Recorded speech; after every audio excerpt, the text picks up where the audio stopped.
इमाम बुखारी रहमतुल्लाह अलैह ने जो पहली हदीस नकल की थी अब्दुल्ला बिन जुबैर अल हुमैदी, हुमैदी में किससे है? हमद से। आखिरी हदीस में भी उस्ताद उन्होंने हमद से रखा और पहली हदीस में भी अपने उस्ताद किससे रखा? हमद से रखा। यानी अबू बकर अब्दुल्ला बिन जुबैर अल हुमैदी, यह अफ़क़हु कुरैशिय्यिन, यानी कुरैशियों में से सबसे बड़े फ़क़ीह अपने ज़माने के अबू बकर अब्दुल्ला बिन जुबैर अल हुमैदी। एक दूसरी जो है ना, यहाँ दोनों पहली सनद और आखिरी सनद में एक वजह इश्तिबाह ये भी है, पहली सनद भी गरीब है और ये सनद भी गरीब है। यानी हज़रत उमर अकेले हैं सहाबा में से, हज़रत उमर से रिवायत करने वाला अलक़मा बिन वक़ास अल-लैसी अकेले हैं। अलक़मा बिन वक़ास से रिवायत करने वाले मोहम्मद बिन इब्राहीम तमीमी अकेले हैं। मोहम्मद बिन इब्राहीम से रिवायत करने में किस हदीस की मैं बात कर रहा हूँ? पहली हदीस इन्नमल अमालु बिन्नियात वाली। इमाम बुखारी ने उसको भी 4 तबका में, अब देखिए ये गरीबुल गरीब है, यानी 4 तबकात में यहया बिन सईद अल अंसारी अकेला है रिवायत करने में, कोई और उनके साथियों ने इस हदीस को रिवायत नहीं किया मोहम्मद बिन इब्राहीम से। मोहम्मद बिन इब्राहीम अकेले हैं रिवायत करने में किससे? हाँ, मोहम्मद बिन इब्राहीम अकेले अलक़मा से, अलक़मा अकेले किससे? उमर इब्नुल खत्ताब से। यहाँ भी इसी तरह है कि अहमद बिन अशकाब अकेले हैं और उसके बाद जनाबिल मोहम्मद बिन फुज़ैल भी अकेला है, उमारा बिन काका भी अकेला, अबू ज़ुरा भी, यानी ये भी गरीब और वो भी गरीब। गरीब किसके? उर्दू वाला गरीब नहीं, गरीब से मुराद ये है कि जिस हदीस की सनद में किसी जगह पर एक रावी रह जाए उस हदीस को गरीब कहते हैं। वो सही तरीन भी हो जाए, अब दोनों बुखारी की हदीस है, सही तरीन रिवायत है लेकिन गरीब है, 4 तबकात में गरीब है। इमाम बुखारी ने गोया के लिखने वालों ने लिखा है, इस बात की तरफ इशारा किया है कि हदीस पाक में कि बदअल इस्लामु गरीबन व सयऊदु गरीबा, इस्लाम की इब्तिदा यानी गुर्बत में, गुर्बत से मुराद हमारे यहाँ जो है वो फ़क्र के नहीं बल्कि अजनबी। जब इस्लाम आया तो इब्तिदा में बहुत थोड़े लोग थे, इस्लाम एक अजनबी दीन था और एक वक्त ऐसा आएगा कि उसी तरह दीन क्या बन जाएगा? अजनबी बन जाएगा। यअरिजुल ईमान इलल मदीनती कमा तअरिजुल हय्यतु इला जोहरिहा, जैसे सांप अपने बिल में दाखिल होते हैं, मदीना ईमान सिमट कर दुनिया से आगे फिर कहाँ पहुँच जाएगा? मदीना पहुँच जाएगा। तो इमाम बुखारी ने इशारा दिया है कि अल्लाह के बंदो तैयार रहो, एक वक्त इस्लाम पर ऐसा आने वाला भी है कि जैसे ये शुरू में अजनबी था, एक वक्त में ये फिर अजनबी रह जाएगा। इसलिए इसके लिए तैयार रहो, अपनी मेहनत जारी रखो। ये मदारिस हकीकतन उस तैयारी के हवाले से है कि जो ईमान को, जो इस्लाम को, जो इल्म को महफूज रखने के लिए अल्लाह ताला उन तमाम हजरात को ज़्यादा खैर अता फरमाए, मज़ीद तौफ़ीक़ अता फरमाए जो इस तरह के मदारिस उन्होंने कायम कर रखे हैं जहाँ क़ाल अल्लाह क़ाल रसूल की सदाएँ गूंजती हैं।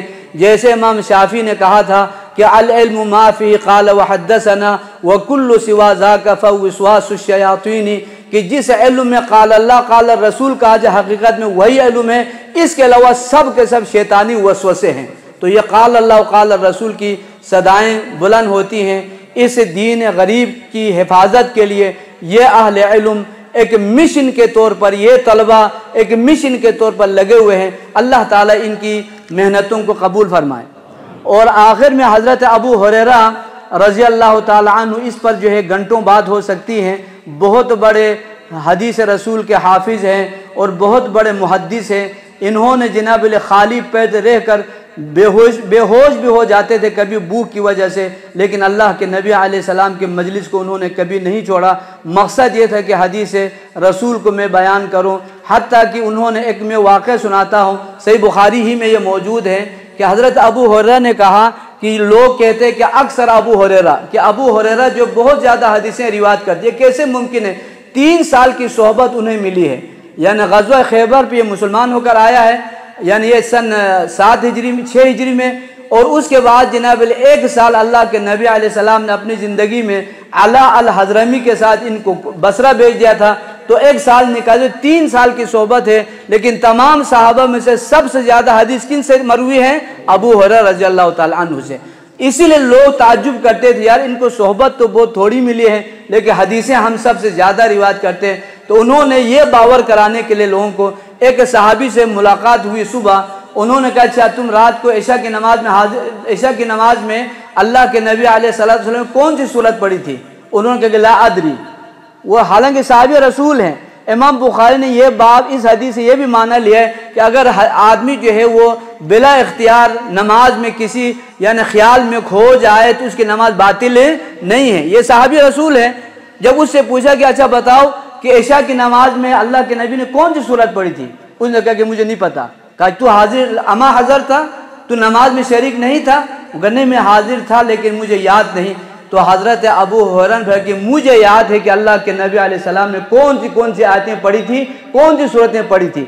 वो ये बताने के लिए तुम लोग तो अपने ख्यालों में रहते हैं और मेरा ख्याल और मेरे तवज्जो सिर्फ किस तरफ होती है? अल्लाह के नबी अलैहिस्सलाम के फरमुदात की तरफ, आपके कलाम की तरफ। तो बहुत बड़ा नाम है हज़रत अबू हुरैरा, लेकिन किसी ने इनको गैर फ़क़ीह कहकर रद्द कर दिया, किसी ने कोई इल्ज़ाम लगा दिया, किसी ने कोई इल्ज़ाम लगा दिया।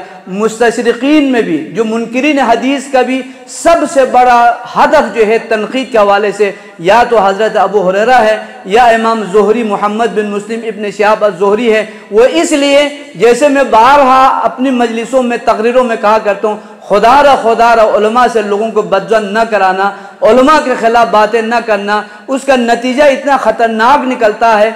आप अगर आलिम दीन से बदजन हो जाएंगे, उसे आप बेईमान समझेंगे, तो जो कुरान सुनाएगा वो नऊज़ बिल्लाह वो भी गलत, और वो हदीस रसूल सुनाएगा तो वो भी गलत हो जाएगा। बहुत ख़तरनाक नतीजा निकलता है। इसीलिए फरमाया कि इन्नहुम ला युकज़्ज़िबूनक वलाकिन्न ज़ालिमीन बिआयातिल्लाहि यजहदून।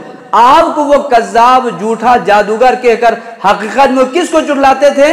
अल्लाह ताला की आयतों को। तो हज़रत अबू हुरैरा पर तनकीद इसलिए, हज़रत इब्न शिहाब अज़-ज़ुहरी पर इसलिए कि जब ये दोनों गैर मोतबर हो जाए तो जितनी रिवायतें इन दोनों से मरवी है वो भी ऑटोमेटिक सब क्या हो जाएगा? गैर मोतबर हो जाए। इसीलिए इनको बहुत बड़ा टारगेट बनाया हुआ है मुस्तशरिकीन ने, मुनकिरीन हदीस ने।